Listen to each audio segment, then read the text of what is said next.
You sure, Tony? There's not something you want to talk about? No. Like what? In this video, I'm diving into the relationship between Tony and Carmela Soprano. Decaf? Decaf? Nah, forget it. Regular's fine. Well, I can make decaf. On the surface, Tony and Carmela live the American dream. Big house, beautiful kids, pool in the backyard. Me down! It looks like you could use a dip. No, don't you! I'm serious! One. AJ! Two. Don't! Tony! Don't! Three. But peel back the layers, On my second date, he brought me and my mother each a dozen roses and my father a $200 power drill. Not the typical story of young love. And I don't know if I loved him in spite of it. Or because of it. they both live in denial, but it's not ignorance, it's strategy. And I want you to be true and to be mine. I want you to not cheat. Carmela doesn't ask many questions because she doesn't want many answers. Though once in a while, she gets a little curious. Janice decided to go back to Seattle. Richie's gone. Well, what do you mean gone? Gone. Carmela, after 18 years of marriage, don't make me make you an accessory after the fact. An accessory after the... Tony provides comfort through money and gifts. Happy birthday, baby. I love you so. Sometimes he can be very affectionate. I want to be that woman in your life. Mom, you're not just in my life. You're my life. So their marriage works because both of them are willing to pretend that it does. But then again, what does it mean for it to work? What does it mean to pretend that it's working? You're the only person on this planet that I'm completely and totally honest with. Oh, please. You smell like Lord Calvert. So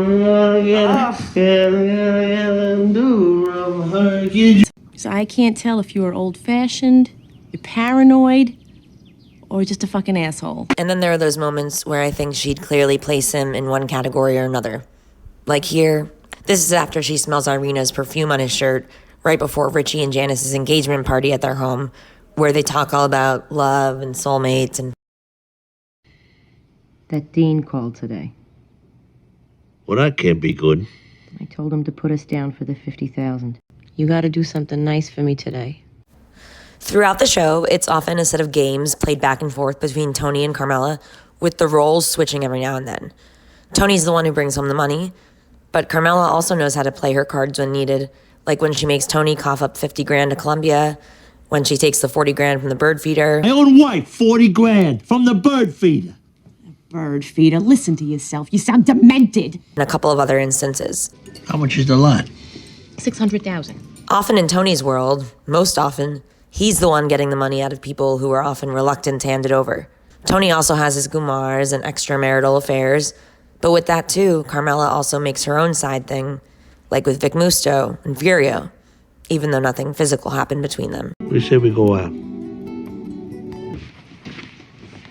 Oh, I'm not gonna sign on it.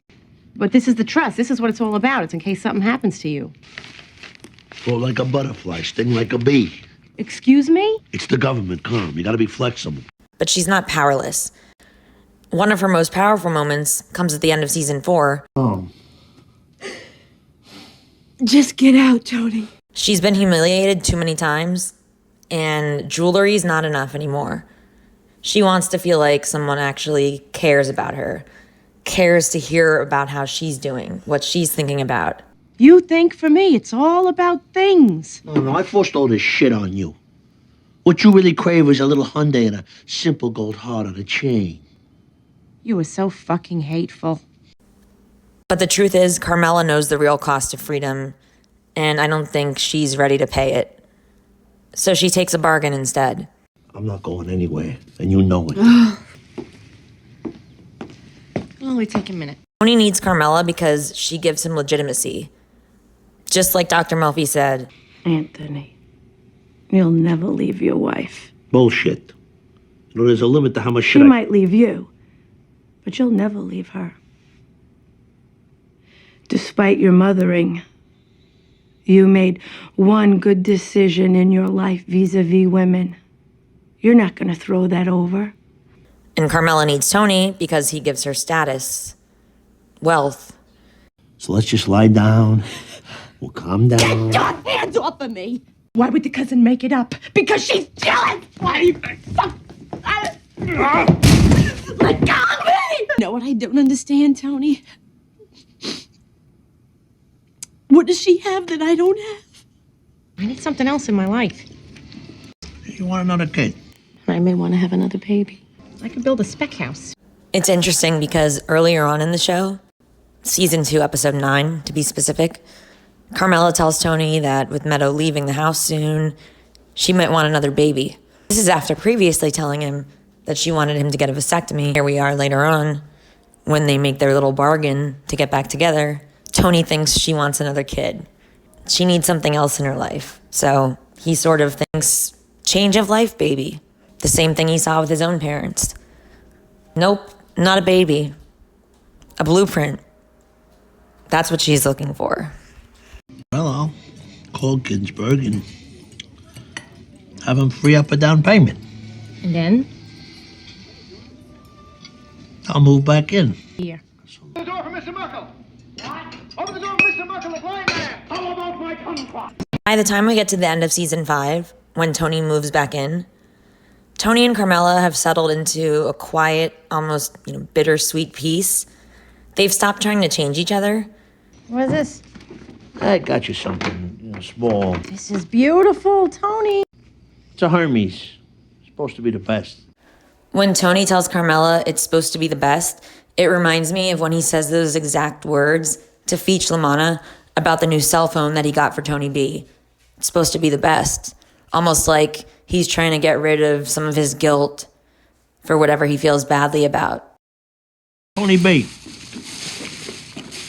Like a welcome home present. What's that, a Motorola? Yeah. Supposed to be the best. Carmela no longer expects fidelity, but he does promise her that it won't be coming back into the house. You can't have your horse in here. Why not? Are you kidding me? The smell, shit all over the place. Soon after Tony moves back in, he gets shot by his Uncle Junior and ends up in a coma. Not surprisingly, this is a very tense time for the whole Soprano family, and Carmela is drowning in the thought of losing Tony. So when he survives, she's very grateful. And so is Tony. For a little bit anyway. But then as we know, yeah, every day is a gift. It's just, does it have to be a pair of socks? And I think in some ways that's how Tony sees his marriage as well. He appreciates it when he feels like he's losing it, just like he appreciates his life when he feels like he's losing it. But then, as soon as he has it back, does he really feel like it's a gift? God, my handsome man. Damn it! Tony? Hi, how'd it go? What does it take to get some fucking smoked turkey in this house, huh? What?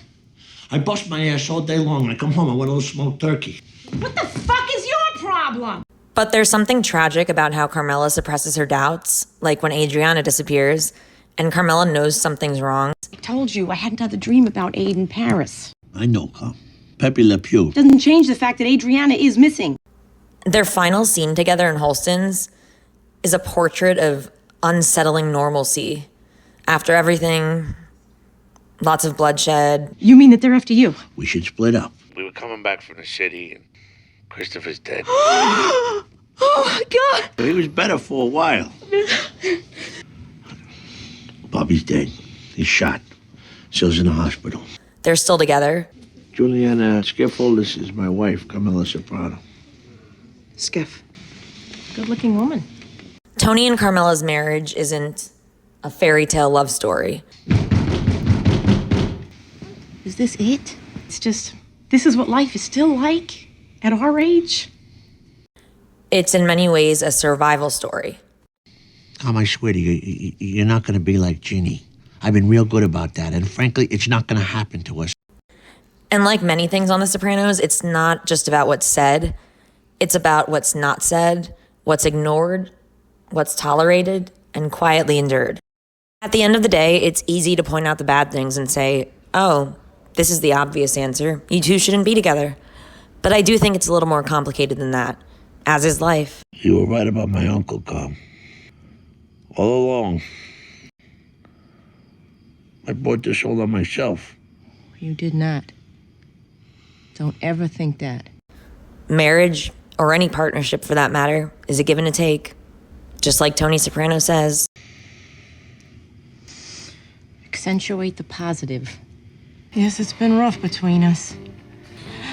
I know our hearts get so hardened against each other. I don't know why. But you are not going to hell. You're coming back here. Talk to Mink again? It's Carlo. He's gonna testify.